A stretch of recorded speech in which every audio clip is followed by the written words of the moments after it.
Welcome back to my channel students. आज मैं आपको प्रमुख विचारकों के बारे में बताऊंगी, हमारे थिंकर्स के बारे में बताऊंगी कि इन थिंकर्स ने क्या क्या योगदान लोक प्रशासन के विकास में या लोक प्रशासन के स्टडी में दिया है। तो हम इसी श्रृंखला को आगे बढ़ाते हुए मैंने अभी तक आपको वुड्रो विल्सन के बारे में बताया, जिन्हें हम फादर ऑफ पब्लिक एडमिनिस्ट्रेशन बोलते हैं। फिर मैंने आपको हेनरी फ्योल के बारे में बताया, जिन्हें फादर ऑफ जनरल एडमिनिस्ट्रेशन बोलते हैं। फिर मैंने आपको FW फ्रेडरिक W टेलर के बारे में बताया, जिनने साइंटिफिक मैनेजमेंट का प्रिंसिपल्स दिए और उन्हें फादर ऑफ साइंटिफिक मैनेजमेंट कहा जाता है। फिर मैंने आपको मैक्स वेबर के बारे में बताया, जिन्हें फादर ऑफ सोशियोलॉजी कहा जाता है, और उन्होंने सबसे इम्पॉर्टेंट कॉन्सेप्ट जो है वो ब्यूरोक्रेटिक मॉडल के बदिया नौकरशाही का ढांचा या नौकरशाही का स्वरूप, जिसमें उन्होंने पूरा का पूरा नौकरशाही के बारे में बताया कि पद सोपानिक व्यवस्था कैसी होती है, क्यों होती है, उसके क्या क्या फ़ायदे हैं और क्या क्या नुकसान हैं। फिर मैंने आपको बताया कि हर्बर्ट साइमन ने एडमिनिस्ट्रेटिव बिहेवियर यानी कि एक व्यक्ति या मुख्य कार्यपालक किस तरह से संगठन में बिहेवियर करता है, किस तरह से उसका व्यवहार होना चाहिए और क्या क्या व्यवहार उसे करने चाहिए ताकि वो एक्सेप्टेबल हो।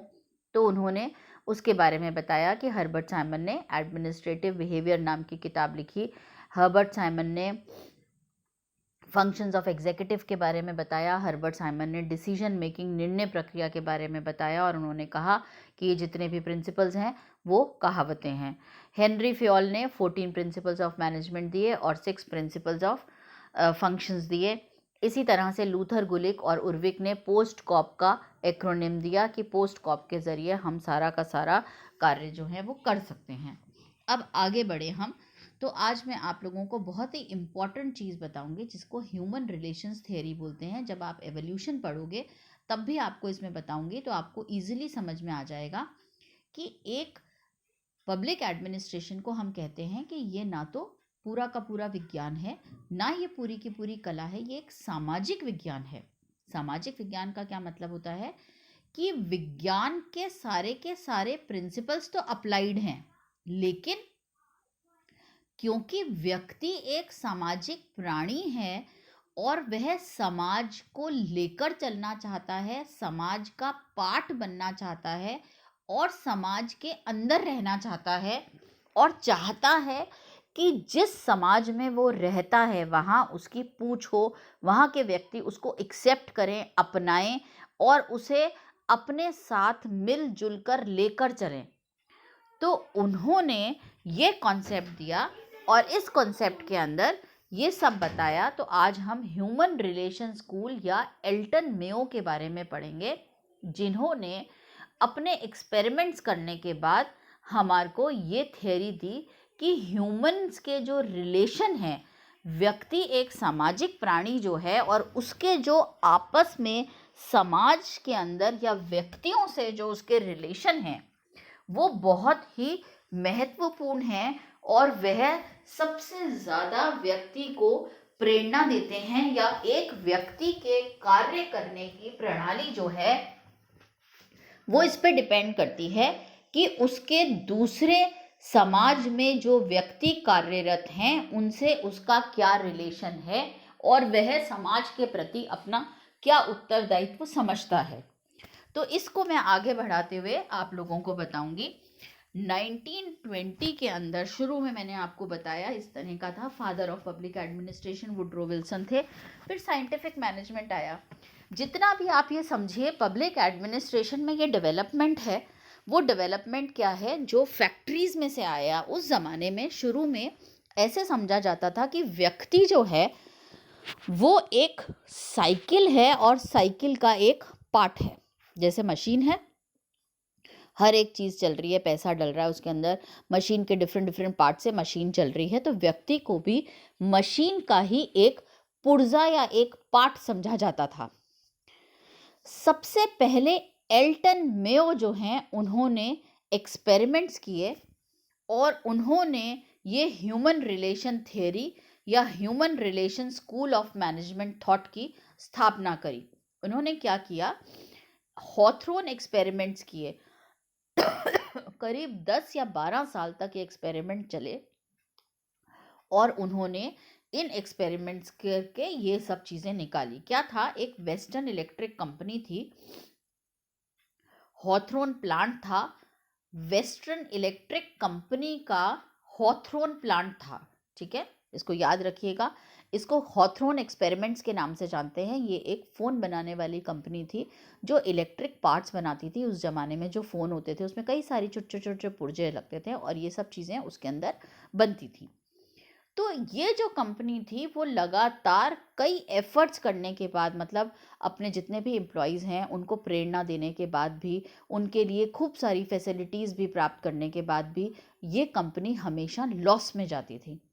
तो एल्टन मेयो को, जो इस कंपनी के मालिक थे या जो मैनेजमेंट के व्यक्ति थे, उन्होंने एल्टन मेयो को यहाँ पर बुलाया और कहा कि आप इस प्लांट की स्टडी करिए और देखिए कि ये प्रॉफिट में क्यों नहीं जाता, इसमें क्या गड़बड़ है कि ये प्रॉफिट नहीं लेता, और प्रॉफिट लेता भी है और हम कुछ करते हैं तो ये फिर वापस लॉस में जाने लग जाता है, तो इसमें आप इसको स्टडी करिए। तो उन्होंने 10-12 साल तक इसके अंदर स्टडी करी और स्टडी करके क्या निकाला, मैं आपको छोटा सा एग्जाम्पल इसका बताती हूँ। बहुत डिटेल में तो हम जब ये पढ़ेंगे तब आपको बताऊंगी। इन्होंने क्या किया, एक छोटे छोटे पुर्जे बनते थे इस कंपनी में। फ़ोन बनाने वाली कंपनी थी और इसके अंदर छोटे छोटे पुर्जे बनाए जाते थे।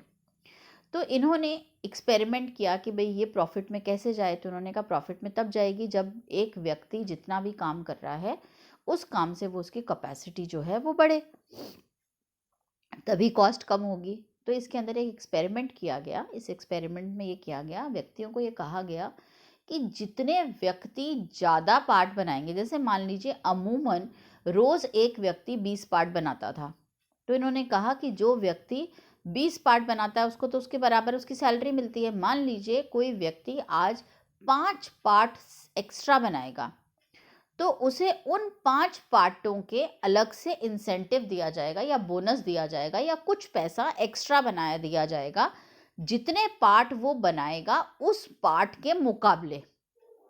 ठीक है, हर एक व्यक्ति को 20 बनाने हैं, लेकिन जो व्यक्ति 20 के 25 बनाएगा या 30 बनाएगा या और ज़्यादा बनाएगा, उसको उस प्रपोर्शन में उसके वो पैसे दिए जाएंगे। तो अचानक से जैसे ही ये रूलिंग आई, अचानक से पूरी की पूरी फैक्ट्री के अंदर प्रोडक्शन जो है एकदम से बढ़ गया, वो प्रॉफिट में जाने लगी। क्यों? क्योंकि जैसे उन्होंने, जो व्यक्ति एक काम कर रहा था और 20 पार्ट बना रहा था और सारे ही व्यक्ति अमूमन 20 पार्ट बना रहे थे, वो एकदम से, जिसकी कैपेसिटी थी, जो यंग लोग थे या जिन्हें काम अच्छे से आता था, वो अचानक से 30-30, 50-50 पार्ट बनाने लग गए, रुक रुक के काम करने लग गए। क्यों? क्योंकि पहले वो रुकते थे तो उनको कोई इंसेंटिव नहीं था, अब वो रुक कर काम करेंगे तो उनको उसका एक्स्ट्रा पैसा मिलने लग गया। कंपनी बहुत प्रॉफिट में आई। अब कंपनी ने क्या किया, दूसरा काम क्या किया, उन्होंने ये किया कि जो जो व्यक्ति ज़्यादा बना रहे थे उन्हें रखा, और जो जो व्यक्ति कम बना रहे थे, अब इसमें 2 तरीके होते हैं। जब आप लोग प्रिंसिपल्स करोगे तो आपको पता चलेगा कि एक व्यक्ति के कार्य करने की क्षमता किस चीज़ पे डिपेंड करती है। 2 चीज़ों पे डिपेंड करती है। पहली, सबसे इम्पॉर्टेंट, कि उसे वो काम कितना आता है, और दूसरा, वो काम करते करते उसको कितने साल हो गए, उसकी एज क्या है। तो इन्होंने क्या किया कि जितने भी यंग व्यक्ति थे, यानी कि जो नए नए ये काम सीख रहे थे, वो अगर यंग हैं, आज मान लीजिए उनकी 18 साल की उम्र है, तो वो 1 या 2 साल के अंदर उस काम को सीखकर इतने निपुण हो जाएंगे कि आज जो व्यक्ति 15 पीस बना रहा है, वो आगे 1 साल 1.5 साल के बाद वही चीज़ जो है अच्छे से सीखने के बाद 30, 40, 50 पीस बनाएगा।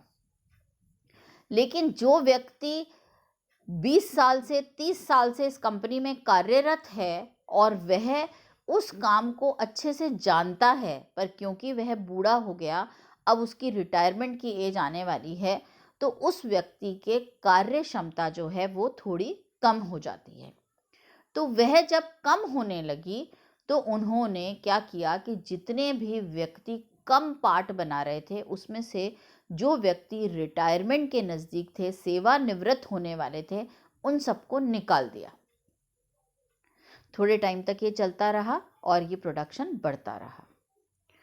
थोड़े टाइम बाद इन्होंने अचानक देखा कि जितने भी व्यक्ति ज़्यादा पार्ट बना रहे थे, प्रोडक्शन वापस से धीरे धीरे धीरे धीरे धीरे धीरे उसी चीज़ पर आ गई कि सबने कहा कि भाई अगर प्रोडक्शन 20 पार्ट की थी तो सारे व्यक्ति 20 पार्ट बनाने लग गए। एल्टन मेयो को अजीब सा लगा। उन्होंने कहा ये अचानक जो व्यक्ति 50 पार्ट बना रहा था वो अचानक 20 कैसे बनाने लग गया।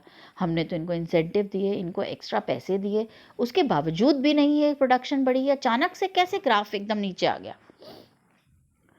तब एल्टन मेयो को बातचीत करने पर, इंटरव्यूज़ लेने पर, दूसरे अपने जासूसों को उनके बीच में इन वर्कर बनाकर भेजने पर पता चला कि इन सब व्यक्तियों ने अपने मन में ये सोचा कि आज हम 50 पीस बना रहे हैं और 50 पीस के हमें पैसे मिल रहे हैं। पर क्योंकि हम 50 पीस बना रहे हैं तो जो हमारे बुजुर्ग हैं, हमारे जान पहचान के हैं, या जो ये वर्कर्स हैं, चाहे हमारे फादर हों, चाहे हमारे कुछ भी नहीं लगते हों, इनको सिर्फ इस वजह से निकाल दिया गया कि ये अब बूढ़े हो गए हैं, इनकी कार्य क्षमता जो है वो इतनी नहीं रही। हम 50 पीस बना रहे हैं और ये 20 बना रहे हैं, तो कंपनी ने इनको निकाल दिया। उन्होंने मन में ये सोचा कि हम भी एक सामाजिक व्यवस्था में रहते हैं, आज हम यंग हैं तो ये जो आने वाली जनरेशन है, ये जब हमारे को टेक ओवर कर लेगी तो हम भी इस स्थिति में आएंगे। जब हम इस स्थिति में आएंगे कि हमारी कार्य क्षमता कम होने वाले लगेगी और हमारी उस समय फैमिली की जिम्मेवारियां और ज़्यादा बढ़ जाएंगी, बेटियों की शादी करनी पड़ेगी, बेटों को पढ़ाना पड़ेगा या बच्चों की कॉलेज की फीस देनी पड़ेगी, उस समय ये हमें भी निकाल देंगे। तो इन्होंने क्या किया कि जितने भी व्यक्ति थे वो आपस में पार्ट तो उतने ही बना रहे थे, लेकिन एक दूसरे के अकाउंट में दे रहे थे। मान लीजिए एक व्यक्ति ए बी सी डी से लेकर मान लीजिए 10 व्यक्ति ऐसे हैं जो इस एज ग्रुप में हैं जो 50 पीस बनाते हैं, और 10 व्यक्ति ऐसे हैं जो बूढ़े हैं जो 50 पीस नहीं बना पा रहे, तो उन्होंने अपने पीस बनाकर उनको दे दिए ताकि उनकी नौकरी बची रहे। और जो यंग व्यक्ति हैं जो नहीं सीख पा रहे और वो भी नहीं 50 पीस बना रहे थे, उनको भी उन 10 व्यक्तियों ने 2-2 पीस दे दिए ताकि उनका भी, सबका अकाउंट जो है वो पूरा हो जाए, सबका अकाउंट 30 पीस पे या 20 पीस पे हो जाए। तो ये एल्टन मेयो को समझ में आई कि एक व्यक्ति को सामाजिक व्यवस्था में रहना या समाज की एक्सेप्टेंस मिलना या समाज के लिए कुछ करना सबसे ज़्यादा अहम है, सबसे ज़्यादा इम्पॉर्टेंट है किसी भी और चीज़ से। पैसे से, किसी भी और चीज़ से हम कितना भी किसी को बहकाने की या इंसेंटिव देने की या बोनस देने की कोशिश कर लें, लेकिन एक समाज में रहते हुए एक व्यक्ति दूसरे व्यक्तियों का अपने पैसे के लालच में बुरा नहीं करेगा। कुछ व्यक्ति ज़रूर एक्सेप्शनल होते हैं, लेकिन अमूमन व्यक्ति ऐसे ही हैं, वो अपना भी फ्यूचर सोचते हैं कि आज इन्हें निकाल दिया तो कल हम जब बूढ़े हो जाएंगे हमें भी निकाल देंगे। तो यह जो बात निकल कर आई, इसको इन्होंने हेलो इफेक्ट का नाम दिया। क्या नाम दिया? Hello effect. तो बहुत बार हॉथरॉन एक्सपेरिमेंट्स की जगह यह भी आता है, what do you mean by hello effect. Hello effect का मतलब होता है कि एक व्यक्ति सामाजिक प्राणी है और समाज में रहते हुए वह सबसे पहले समाज के बारे में, अपने आसपास जो व्यक्ति हैं उनके बारे में सोचता है, बजाय कि पैसे को इम्पोर्टेंस देने के।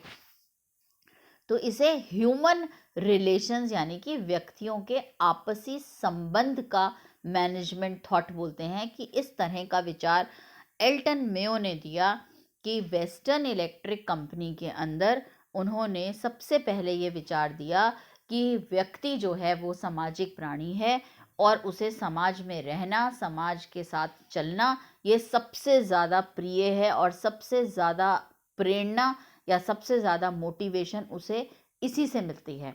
तो इसे ह्यूमन रिलेशंस थ्योरी या human relations thought of management भी कहते हैं। अब हम अगला जो है वो मैस्लो या अब्राहम मैस्लो के बारे में पढ़ेंगे कि उन्होंने एक व्यक्ति की अभिप्रेरणा के लिए और क्या क्या चीज़ें कहीं। तो नेक्स्ट वीडियो के अंदर हम